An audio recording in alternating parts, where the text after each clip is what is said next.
बार एक आत्मज्ञान की खोज में एक व्यक्ति एक गुरु के पास गया और बोला, गुरुजी मैं बहुत परेशान हूँ, मुझे तो बस ऐसा उपदेश दीजिए जिससे मुझे शांति मिले और जो ज़िंदगी भर याद रहे, क्योंकि मेरे पास इतना समय नहीं है कि घंटों बैठकर सत्संग सुनूं और हर रोज़ ध्यान अभ्यास कर सकूं। गुरुजी ने कहा, ठीक है तो चलो मेरे साथ। गुरुजी उस व्यक्ति को शमशान घाट में ले गए। शाम का समय था। वह व्यक्ति घबराने लगा। उसने कहा कि यह आप मुझे कहाँ ले आए?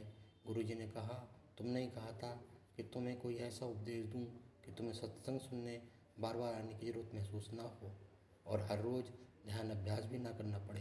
तो बेशक यहाँ तुम्हारे प्रश्नों का उत्तर जरूर मिल जाएगा। दोनों एक पेड़ के नीचे बैठ गए।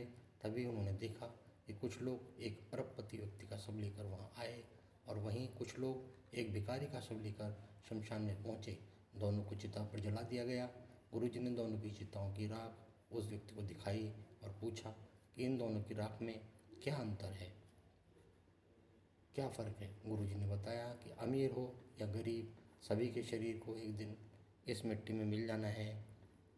तो फिर इंसान को इस बात का अहंकार, इसलिए ध्यान अभ्यास के प्रति प्रतिबद्ध होकर अपने श्वासों के भीतर की शक्ति को पहचान कर स्वयं को जानो और हृदय में शांति का अनुभव करो, तभी आत्मज्ञानी बनोगे और तभी मनुष्य जीवन सफल होगा। अब आपकी मर्जी है कि सच्चे ज्ञान को हृदय की गहराई में सिर्फ समझते हो या सिर्फ ज्ञान कुंज से ज्ञानी बने रहने में ही अहंकार से भरे रहते हो।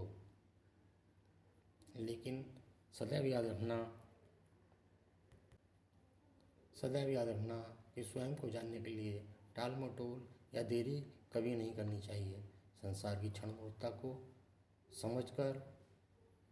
समझने के बाद ही जीवन में वैराग्य उत्पन्न होता है और प्रभु की भक्ति प्राप्त होती है।